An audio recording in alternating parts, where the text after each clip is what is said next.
As of recording this video, we are only 3 days away from Fostar Haven, the new map coming to Star Wars Squadrons. Now, for people who aren't clued up right now, version 3.0 of Star Wars Squadrons is releasing on the 25th of November. And in that map, we get balance changes, new components, and a whole new map for multiplayer fleet battles and dogfighting. Some of you are probably already aware of Fostar Haven as it's used in the epilogue for the single player campaign. And because its origins is a single player map, today I want to take you through the entirety of Fostar Haven in the single player mode. We'll take a look at the layout in greater detail than you usually would when playing the epilogue, and we'll take educated guesses on how the developers at EA Motive are going to make Fostar Haven work in multiplayer fleet battle mode and dogfighting. But before we get into it, my question of the day to you guys is, what is your favourite map in Star Wars Squadrons? For me personally, I really love Nadiri Dockyards. It's just a really complex map that allows many different playstyles. You want to iron torpedo the frigates, you can do so from above or below, and if you've got a tail, you can just weave through some really complex environment to shake them off. So that's why I love Nadiri Dockyards. But what about you? Let me know your thoughts and opinions in the comments down below. And yes, I will judge you on your favourite map. But don't let that worry you, I'll just silently judge you. But with that out of the way, let's get right into the video.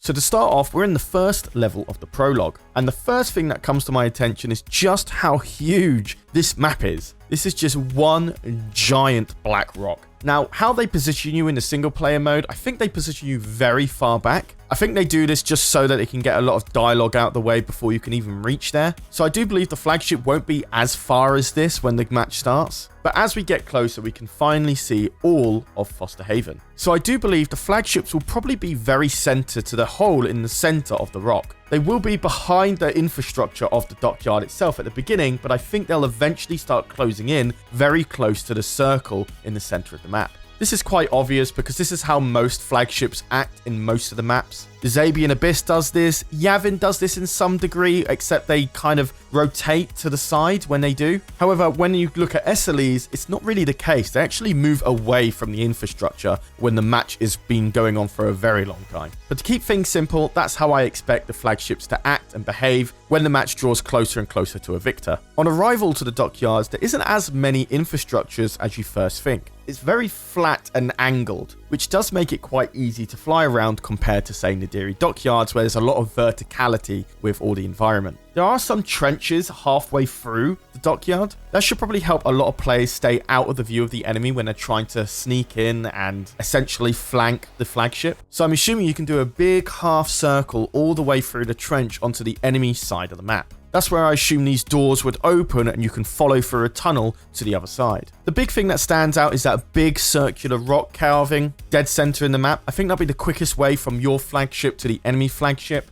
But the problem being is that it's kind of like a chokehold. So if you're a bomber trying to go through there, you might not survive. A lot of eyes are going to be focused on that carving through the center of the map. Now, Fostar Haven, as I mentioned earlier, is huge. When you were first playing this prologue, I think you can easily forget the scale of this thing. So when coming back to it and really evaluating the size, I realized this is huge. I tried to take the long way around the Fostar Haven map by flying around the entirety of the rock structure. The single player mode wouldn't let me, it would stop me halfway. But even if it didn't, it would have probably taken me a pretty long while to do so. And I know you can do this in the Nadiri Dockyards, but it definitely doesn't take as long as this. And that's probably the quicker way around the rock. Going down below is just so long, I just don't think it would be viable. I wouldn't be surprised if it tells you to turn back and that you're actually out of the gameplay area, just like how the single player mode did here. Now, flying over it isn't as long as going underneath, but it certainly does take a while, and I don't know if this would be viable or another option to fly around the rock structure. So overall, I just think the only way to get to the enemy side of the map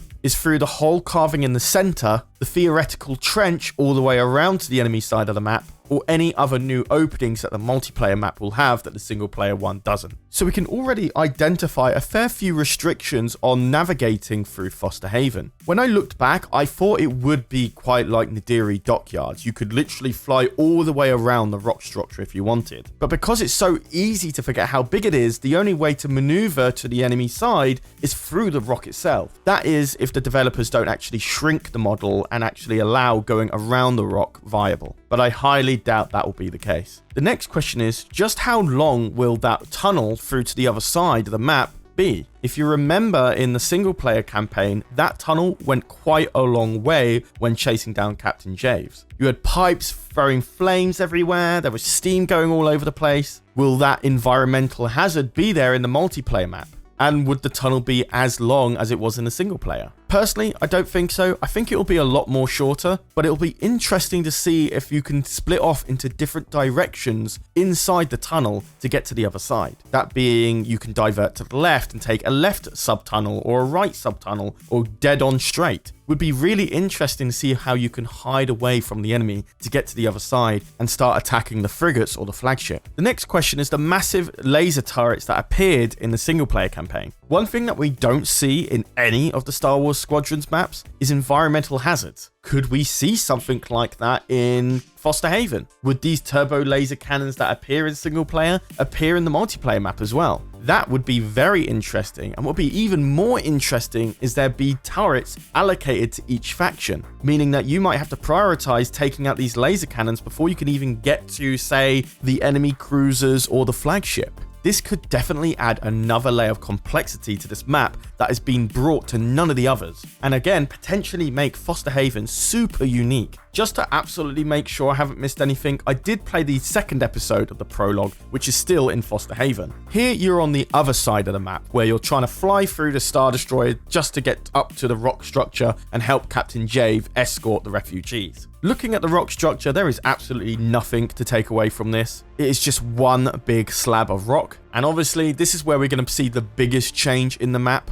because it's not going to be like that. It's probably going to be a reflected version of what you saw in the first episode of the prologue. So it'll be mirrored to make it equal for both factions. Every map essentially does this, albeit some asymmetrical aspects like the Venator in Azabian Abyss. So whilst it was fun to check out the backside of Fostar Haven, there was absolutely nothing to take away from it, so don't worry there. That concludes my educated guesses on how they'll edit Fostar Haven to make it suitable for fleet battles and dogfighting. And besides, it is days away until we get those answers anyway. But when Fostar Haven does release, maybe you might want to come back here and see if I got anything right. I mean, it's not the first time I've been right about these sort of things. But that does pretty much conclude what I wanted to say about this topic. Let me know if you agree with me on this or you don't, or if you've got any other better suggestions than mine. I'd love to hear them. And of course, my question of the day, which is, what is your favorite map in Star Wars Squadrons? Let me know all of that in the comments down below. I'll read all of them and try to get back to some of you as well. But other than that, guys, I have been Charlie. You've been watching EcksToo, and I'll see you